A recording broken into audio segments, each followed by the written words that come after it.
it's recording now. Hello, this is Mona from Mona King Creative Design Studio. Today I'm going to interview a very good friend of mine, a very successful businessman in the city, Paul Vousden. Hello, Paul, do you want to introduce yourself? Hello, Mona. Really nice to talk to you, and thank you for inviting me today for an interview. Yes, my name is Paul Vousden, and my company is called Corporate Counsel, and I provide services to companies that want to grow and expand their business. I do that in a slightly different way to most people. I don't just do coaching, which is about giving people advice and then getting them to do the work.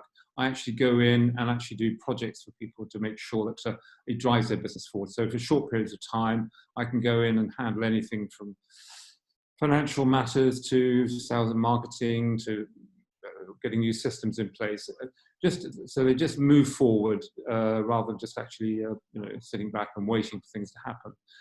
And of course, people that are growing, they can't necessarily afford to pay for large salaries for experienced people. So this is a short-term solution for them, but one that drives them forward.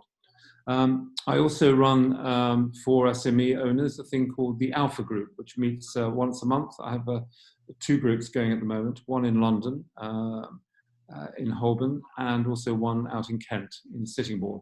And it's for business owners who want to spend half a day a month discussing issues about their business, how to grow their business. And it's a sort of peer-to-peer group where everyone supports everybody else, really. Yeah. I really like the format of the Alpha Group. And I'm glad it's growing. Yeah. Yes, that's right. Well, and you've obviously attended one. You've seen it in action, really. It really does work because we have a very systematic approach to discussing issues and coming up with really practical plans. So the first half of the meeting is about looking at an aspect. It could be how to devise your sales and marketing plan, how to increase your profits, how to build a team. Whatever the subject is, we work very intently for about 2 hours, and at the end of that, and I facilitate them, at the end of it, every member of the group has a plan which they can take back to their own company and implement. It's a very simple plan, no more than 1, 2, or 3 pages long. Not a lot of sort of wasted material. It's just there, very clear, simple steps of what to do. That's the first half of the meeting. And then the second half is where one of the members puts forward a particular issue they've got, which they're concerned about. And so we go around the table and we ask clarifying questions to begin with to make sure we understand the real essence of what the issue is. And then everybody has a chance to give their suggestions or ideas on what the person might do. And it's really surprising how much people come back with, really. That people are very generous and they have lots of really interesting ideas and often very creative ideas. And it's because they've had a different journey. They could be a recruitment company, or like you, they could be a designer. They'll have different views on how to tackle different issues. So that's a really powerful way of actually helping somebody. And everyone who does it says, "Wow, it's great. It's like a tsunami of ideas comes back." I know, yeah. I was there at one of the sessions. Yeah, I really like that format.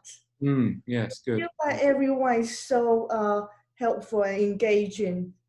It's like a community. No one is judging you. No, absolutely right. And we make it very clear. The rules are: everyone's going to be very supportive. There are no big questions, and none of that. Everyone's there to help each other. We all have a common purpose, which is to grow our business, to be more successful.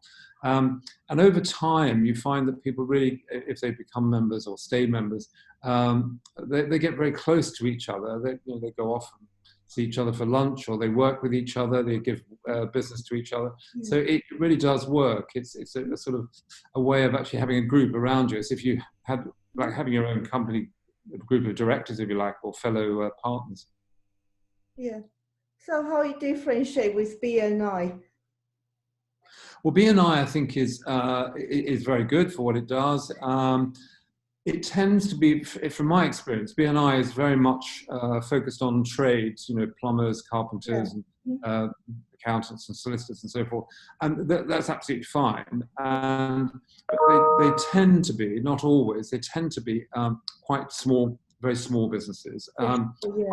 Some of them are bigger, but it's almost a sort of exchange of business leads, really. It's not really about helping you grow your business. It's about passing over referrals. And there's a lot of, in some groups, there's a lot of pressure on you to come up with referrals every week and so forth, which is okay. But sometimes that might encourage people, what I call to give ghost referrals. They just give a referral just to sort of prove to the group that they're doing their bit. So it's fine for some people, and I know some people do very well from BNI. But I think it's a different type of model. The Alpha Group is much more about developing your business. It's not meant to be a referral group. It's not about. But it just so happens, because you get to know people, people do refer work quite a lot. So it does it in a different way. Yeah, sure. Thanks very much. So could you talk about another networking event that you are hosting, Broader Horizon? I really love that one as well. Yeah. Okay. Well, I'm involved with two things. One is called Broader Horizons, which is it just meets monthly. We've held back for a little while because of the current situation with coronavirus. But it just meets once a month in a place called Rudd's. You probably know the bar in Blackfriars. And it's a chance for people to get together, and we try to just get people perhaps who wouldn't normally meet, because I know there are lots of networking things around. It's very friendly. There's a bit of alcohol involved, obviously, so that helps. And we try to sort of introduce people so that sometimes what happens in networking, people sit in corners and they stick with people they know or they've met before. So we try to break people up, move them to other people. And we have guest speakers. You've been a guest speaker, which has been great. You did very well. Again, maybe end of this year. Yeah, well, why not? And you were very brave to do it at short notice, because our other speaker couldn't make it. So that's the idea, and that's what the name comes from, broadening your horizons, trying to see people you wouldn't normally meet, and perhaps talking about different things and so forth. The other organization which is linked to Broader Horizons is the Global Chamber, and that's, I think, in the light of Brexit, it could become very, very important to the UK.